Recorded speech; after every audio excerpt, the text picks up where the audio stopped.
Everyone, welcome back to my YouTube channel. If you are new here, my name is Veronica, known as Data Geek. So let me ask you this. Are your machine learning models underperforming even after you clean your data? Well, the truth is, basic cleaning isn't enough.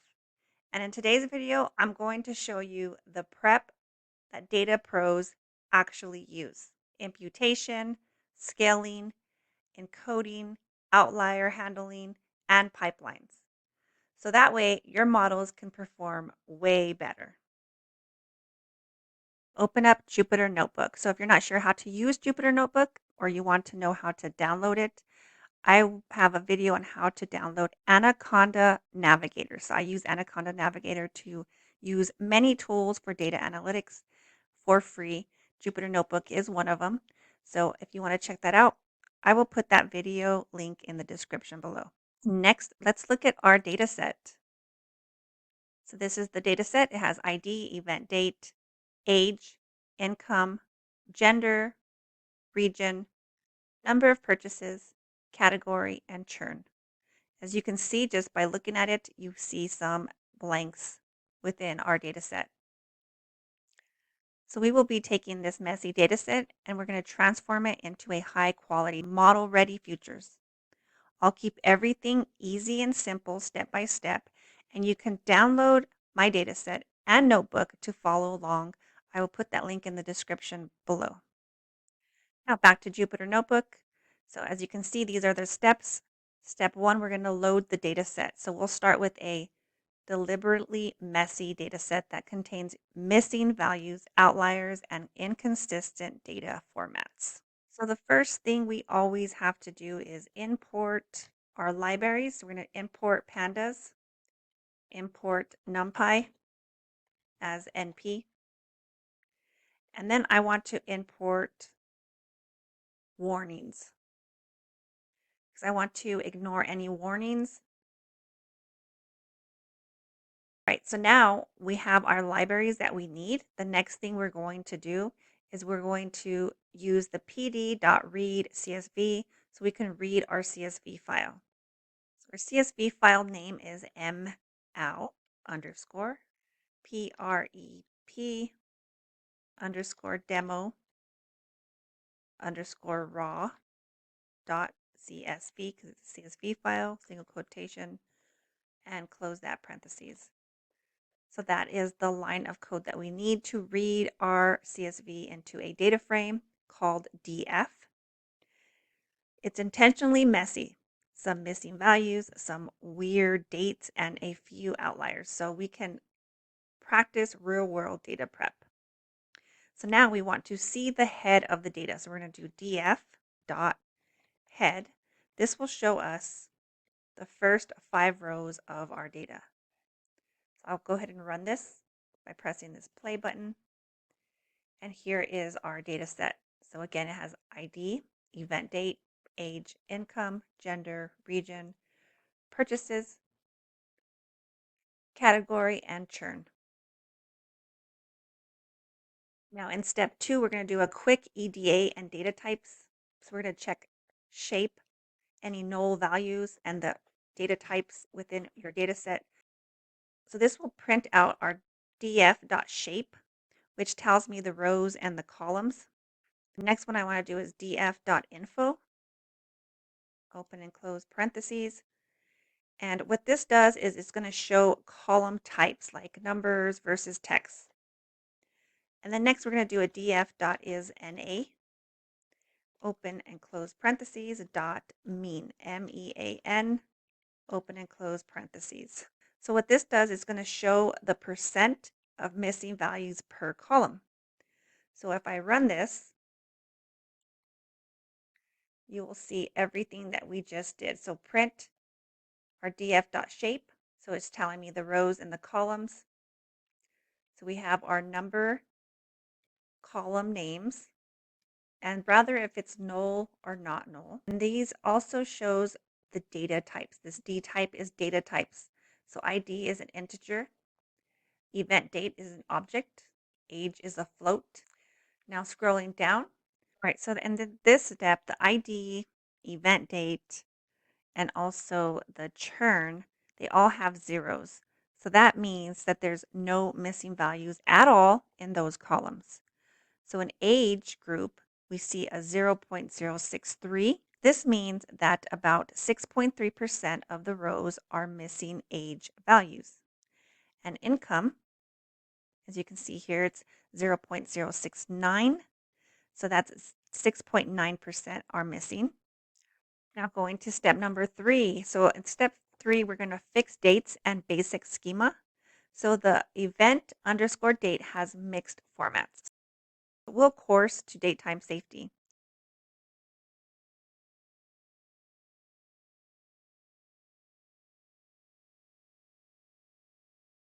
Open and close parentheses, and we will run this. So to date time is invalid. And I forgot the underscore under 2. So 2 underscore date time. We'll run this again. And here we go. So the reason why I did this is because our event underscore date column had mixed formats. So I converted it into a true date type using pd.to underscore date time and tell Panda to set invalid ones to the NAT, which is like a missing date. All right, so step number 4, we're going to future engineering from dates. We're going to create futures like event underscore month, event underscore day of the week or day of week, and recency underscore days. We're going to go ahead and type that up. MAX underscore date is what we're going to start off with, equals DF, our data set name, and then open bracket, single quotation, event underscore date, single quotation, close bracket, dot max. And then, of course, open and close parentheses.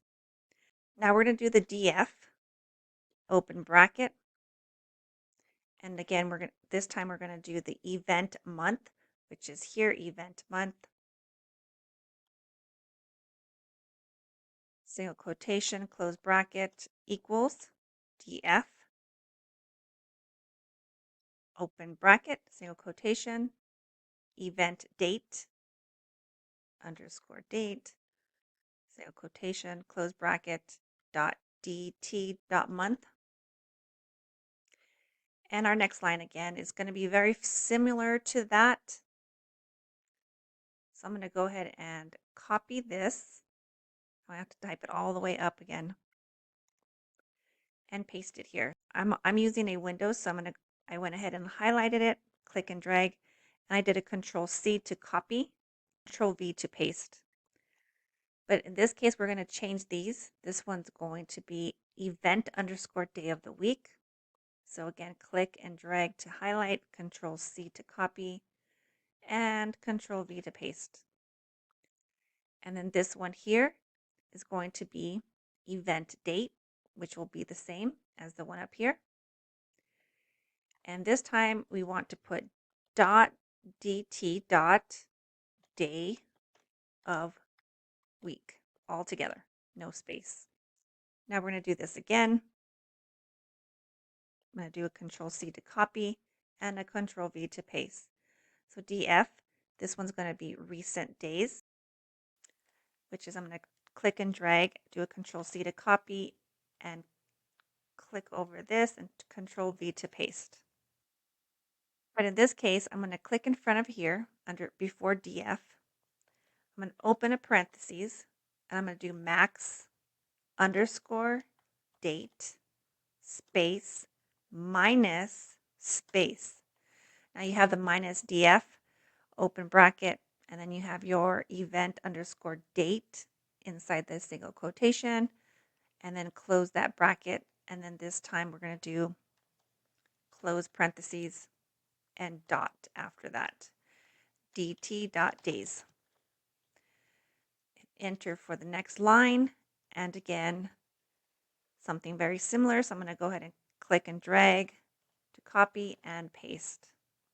This last row should be event underscore date. So I'm going to click this up here. I like to do copy and pasting a lot. instead of having to type it up. So df, single quotation, event underscore date. And in this case, right after that single quotation inside your bracket, you're going to do a comma, single quotation, event underscore month, single quotation to close that, comma, single quotation, event underscore day of week, all together, single quotation, comma, and we will go ahead and do single quotation, recency underscore days, single quotation. Now there's one bracket. Now you need another closed bracket. Dot head. Now I'm going to go ahead and hit delete and delete all of this after because that's all we need. And then we want to do an open and close parentheses.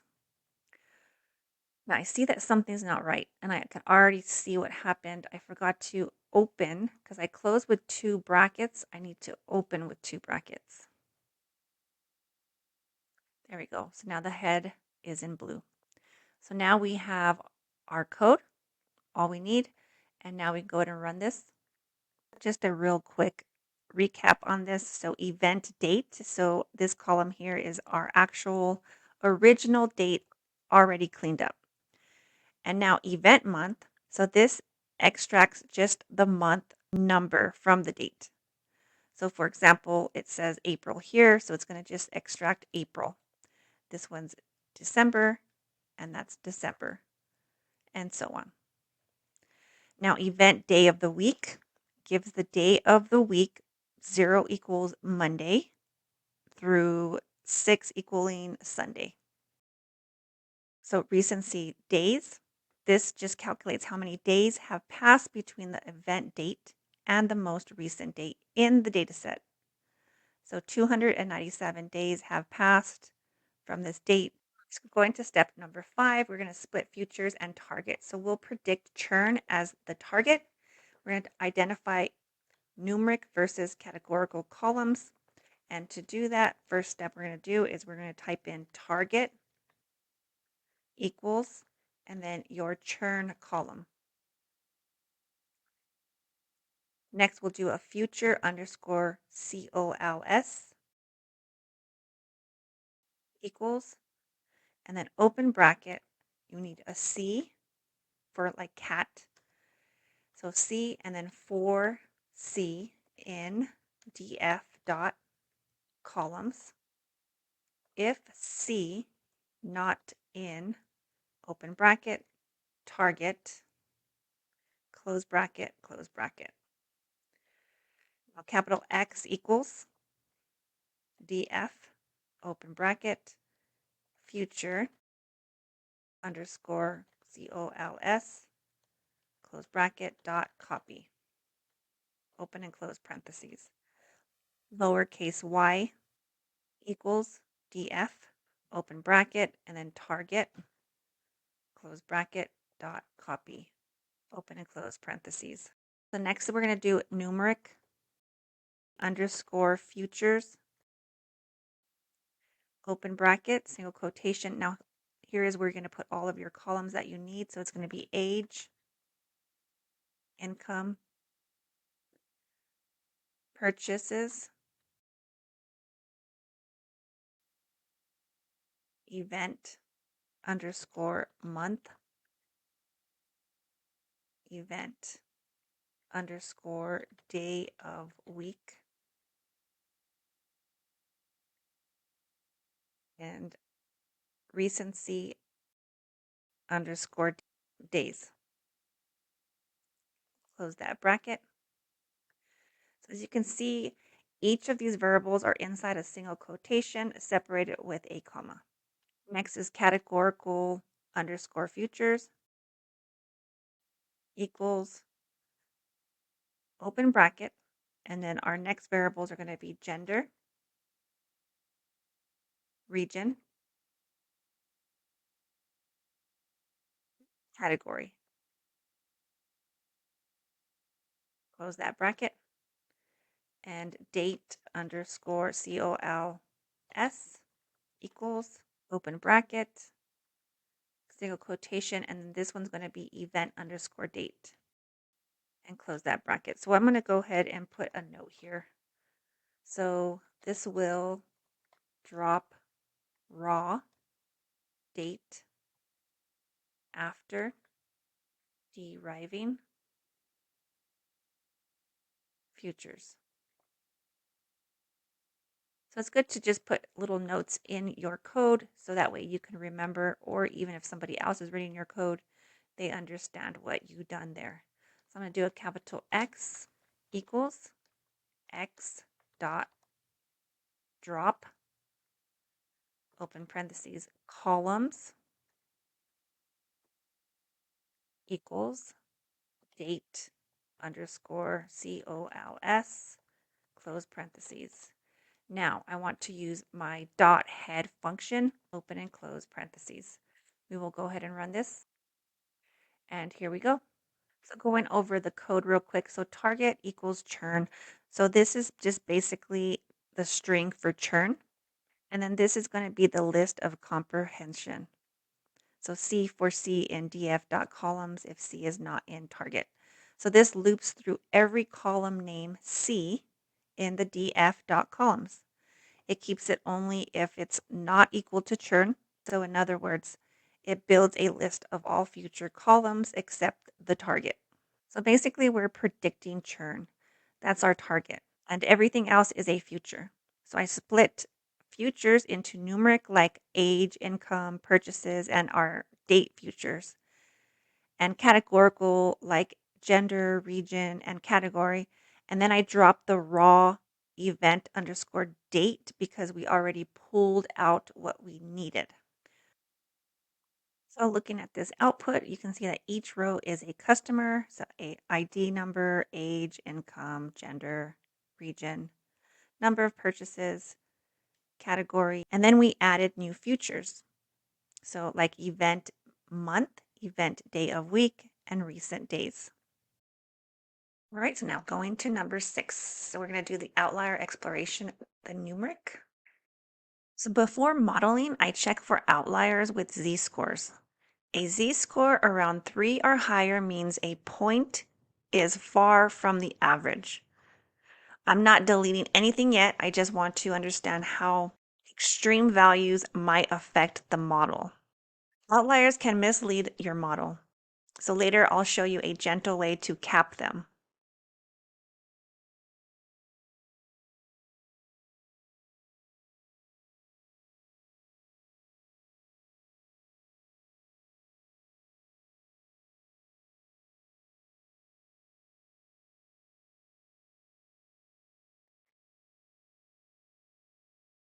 Okay, so just a little bit of teaching here. So I just ran the z-score check on numeric columns. So our output is 0.012. So that means 1.2% of the rows are potential outliers because 0.012 times 100 equals 1.2%. In other words, about 1.2% of my data set has values that are unusually high or low compared to the rest. That might not sound like much, but in machine learning, even a small number of extreme values can pull your model off track. Imagine you're predicting income and one row says someone makes, like, say, $500,000 a year. That's way above normal and can distort the scale of your futures. But for now, I'm not deleting anything. So I'm just making in my head, hey, I've got about 1% of rows that would be problematic. Later, I can decide rather to cap them, remove them, or leave them, depending on the model's sensitivity. Now, step number 7, we're going to do the pre-processing pipeline. So we're going to import missing values. We're going to use the KNN for numeric. We're going to scale numeric futures, and we're going to use one hot encode categories.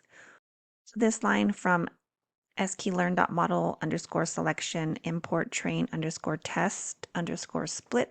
This first import lets us split our data set into training and testing sets.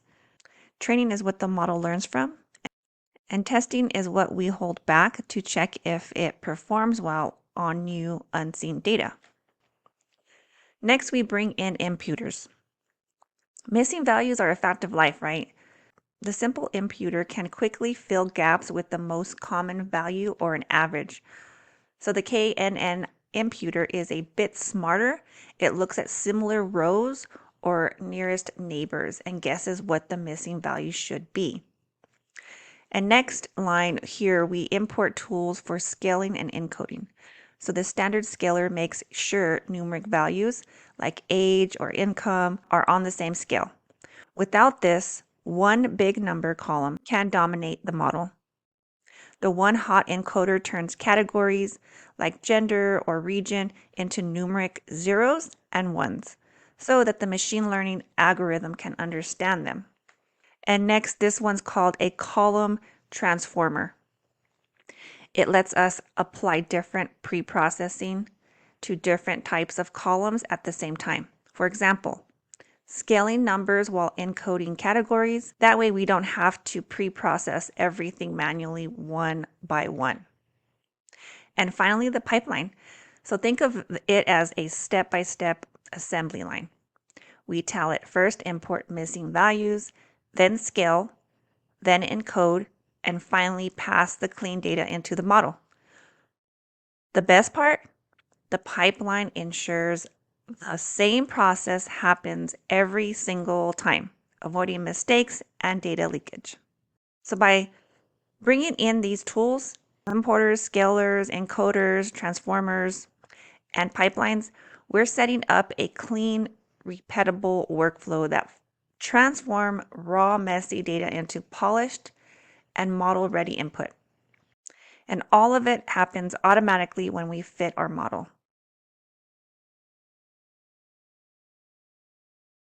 So here I'm splitting the data set into training and testing parts. So X is all of our futures and Y is the target, which is churn.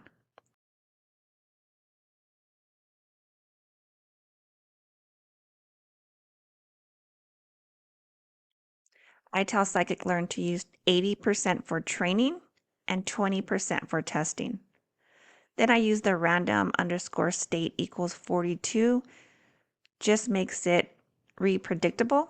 So if you run it again, you'll get the same split. And the important part here is stratify equals Y. This makes sure both training and test sets have the same churn ratio, so we don't end up with an unfamiliar split. Next, I create a pipeline for just numeric columns. So the first step is the importer. Instead of dropping missing values, I'm using KNN importer. This looks at the nearest 3 similar rows and fills in a smart guess for the missing number. And then second step is a scaler. Models like logistic regression or neural nets work better when numbers are on a similar scale. So I standardize everything, turning futures into roughly mean zeros and standard deviation ones. Now let's build a pipeline just for our categorical futures, things like gender, region, or product category. These aren't numbers, so we can't feed them straight into a model. So I'm creating a pipeline, which is basically a step-by-step recipe for how we want to handle these columns. First step, importer. This fills in any missing values for categorical data, the most sensible choice in the most frequent value, the model. So for example, if 60% of our rows are males and some rows are blank, those blanks will be filled with male. That way we don't lose data just because of a few missing entries. And second steps, encoder. Machine learning models only understand numbers like zeros and ones, right? So we convert categories into numbers using one hot encoder.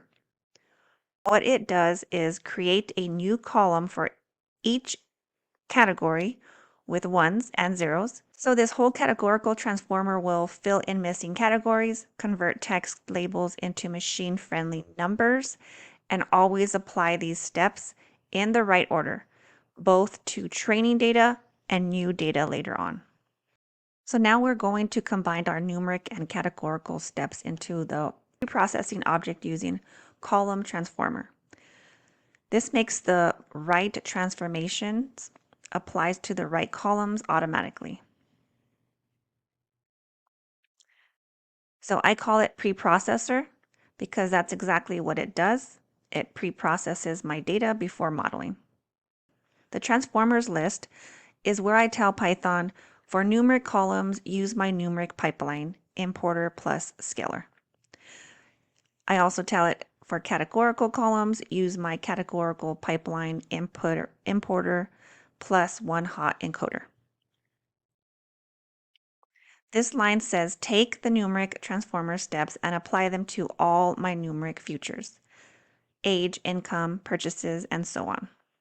And this one does the same for categories, like gender, region, and category, but with the categorical transformer we built earlier. And now preprocessor is a single object that can handle both numeric and categorical data at the same time. That means whenever I fit a model, I can drop this in and never worry about forgetting a step. Now we will go ahead and run this. Okay, so object is not callable. So line number 10, where it has the KNN importer. Oh, I forgot the comma. So here, make sure to put a comma. And then seeing this one also, comma. And this one has a comma. So let's run this again. And there we go. So don't forget your commas after each of those importers. That one here and this one here. This one also, the num, make sure that one has a comma, which we already had. Okay, so now going to the next step. So this step is optional. We're going to do the optional outlier capping winsorization. We can add a custom transformer to cap extreme values after imputation. So again, this is just optional, but I'm going to go ahead and start. Okay, so now I'm going to add a custom transformer called winsorizer. This lets me cap extreme values outliers at safe boundaries like the 1st and 99th percentile, instead of letting them distort the model. I start by importing two base classes from scikit-learn. That's base estimator and transformer maxin. These allow me to make my own custom transformer that works just like the built-in one inside a pipeline. In the initializer, I define two parameters, quartile underscore low and quartile underscore high. By default, I'll clip everything below the 1st percentile and above the 99th percentile. I also set up placeholders for the calculated bonds. In the fit method, I calculate actual cutoff values for my data.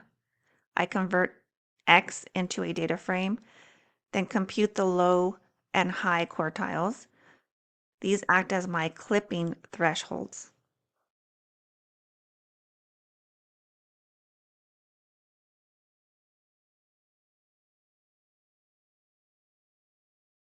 In the transform step, I take any new data, convert it into a data frame again, and clip all values so they stay between the low and high bounds.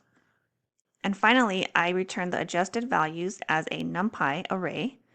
This way outliers won't dominate the scale. I can drop this winsorizer into my numeric preprocessing pipeline right before scaling. It's optional, but it's a great trick for data sets with extreme values. All right, so now we'll go ahead and run this code. And it looks like everything ran successfully, no errors or anything. So it gave us a number here, number 63. So everything is good. So we're going to go ahead and go to our next step, which is number 8, train a model with a pre-processing pipeline. So we'll use logistic regression as a baseline to demonstrate how pre-processing and modeling fit together. So I'm going to add a line here and enter in this code. So I'm importing the logistic regression a simple, fast baseline model that works great for yes/no problems like churn. These are the matrix I'll use: accuracy for overall correctness, the ROC/AUC for how well we separate classes across thresholds, and a classification report for precision, recall, F1. I'm building a pipeline that does everything in the right order. First, our processor, imputation, scaling, encoding. Then the logistic regression model. If you prefer to keep what you already had, use max to 200. The rest is identical. Now I'm training on the training set only. Because preprocessing is inside the pipeline, it learns imputation, scaling, and encoding from the training data, which prevents data leakage. Next, I generally class predictions on the test set. This is the churn or not, yes, no output. And I also grab the probability of churn. So the probabilities are super useful for thresholds and ROC and AUC. So let's calculate accuracy. Percentage of test rows we get right.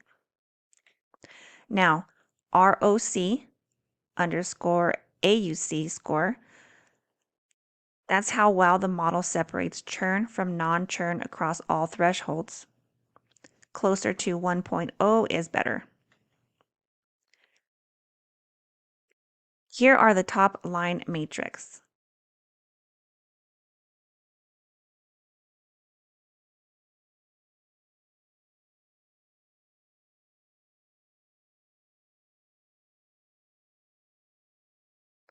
These give me a quick fill of overall performance. And here's the classification report: precision, recall, and F1 pre-class. This tells me if I'm missing churners or over predicting them. So now I will go ahead and run this code, and everything came successfully. Here is our output. So here's the accuracy, the ROCAUC, and then the classification report. Exactly what we needed. So here's what the results look like. So their accuracy is 68%, which at first glance seems decent, but look at the ROCAUC. So this is only 0.51. That's basically random guessing, since 0.5 means the model can't separate churn versus non-churn at all. Basically, the accuracy looks okay, but the AUC is random. Now looking here at the classification report, so this is where it gets closer. For class 0, non-churn, so as you can see, this column precision is 68%, and recall is 1. That means we correctly caught every non-churn, and 68% of the time when we predicted non-churn, we were right. And looking at class churn 1, precision, recall, and F1 are all zeros. The model never predicted a single churner. So basically the model is playing it safe. It always predicts not churn because most people in this data set don't churn. So that's showing that the model is missing churners completely, with showing zeros. And here on the bottom, the average also confirms the imbalance. Macro average. This tests both classes equally and shows poor performance. And then the weighted average, this leans towards class 0 because there are more non-churners. So it looks a bit better, but it's misleading. So this is a great lesson. Accuracy alone can be misleading. If your data set is imbalanced, a model can look accurate while failing at the next thing you care about. That's why we use precision, recall, F1, and ROC, AUC to get the full picture. So go into the next step. We're going to compare the winsorization variant. So I also trained the winsorized version. If matrix improve, great, we keep them. If not, the baseline is simpler and might be enough. The point is to test ideas, not assume, right? So here we go. Let's go to this next step. Now I'm going to try the winterized version of the pipeline. Winterization is a gentle way to cap extreme values, so the craziest outliers don't dominate the model. Think of it like saying, I trust the data, but I won't let the top of the bottom 1% call the shots, right? This builds a second model called CLF underscore W.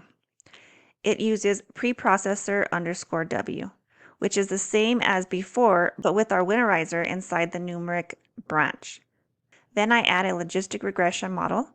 I'll bump max underscore inner to 1,000 in a second to avoid warnings.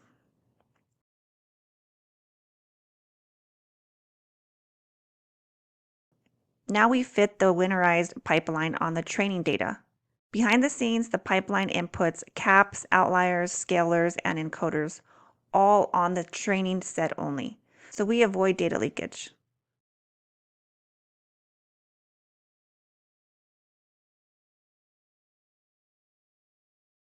Next, I make predictions on the test set. Predict gives class labels like 0 or 1. And predict underscore proba gives probabilities. Here, I'm taking the probability of the positive class. I compute two matrices. Accuracy is the percentage of correct predictions. ROC AUC measures how well the model separates churn versus no churn across all thresholds. Closer to 1.0 is better.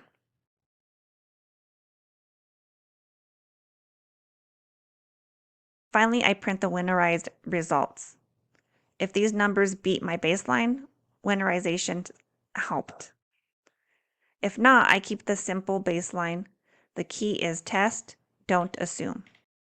So here's a clean A-B comparison. If winterized is higher on accuracy or ROC AUC, great. Otherwise, the baseline might be enough. Simpler to better unless numbers prove otherwise. All right, so we'll go ahead and run this code. And here is our output. So this is our results after trying winterization. So finally, accuracy is 0.68, which is 68%. So that means the model is predicting the right label about 2/3 of the time. Not bad, but not great either, especially if the data is unbalanced. Accuracy can be misleading. And second, the ROC AUC is only about 0.53. So the ROC AUC is a score that ranges from 0.5 to 1.0. A 0.5 basically means the model is guessing randomly, like flipping a coin. A 1.0 would be perfect separation between churners and non-churners. So 0.53 tells us this model is barely better than random guessing. So what does this really mean? Well, winterization doesn't actually help this time. Our baseline model might have been performing better, and that's okay. The lesson here is you don't add pre-processing steps just because they sound fancy, right? You test them, check the matrix, and keep what truly improves your model.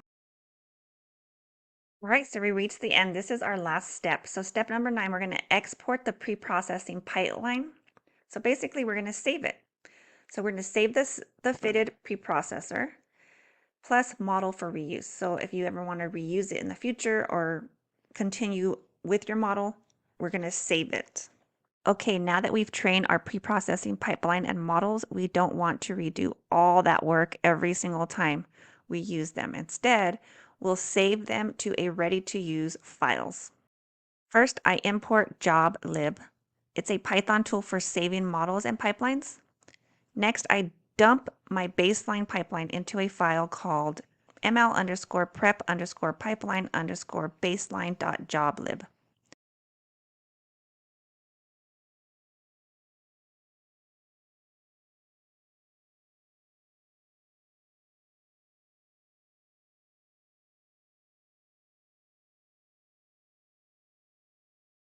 Finally, I just returned the text artifact saved. So we will run this code, and it ran successfully. So you can see it says artifacts saved. So now we have our model saved. So just a quick recap. So we fixed dates, built new futures, handled missing values and categories, scaled numbers, checked outliers, and trained and cleaned baseline model inside a repredictable pipeline. If this helped you, make sure to hit that like button so more people can see it. The dataset and notebook are linked below in the description. Subscribe, like, comment. Thank you again for watching, and I will see you on the next video.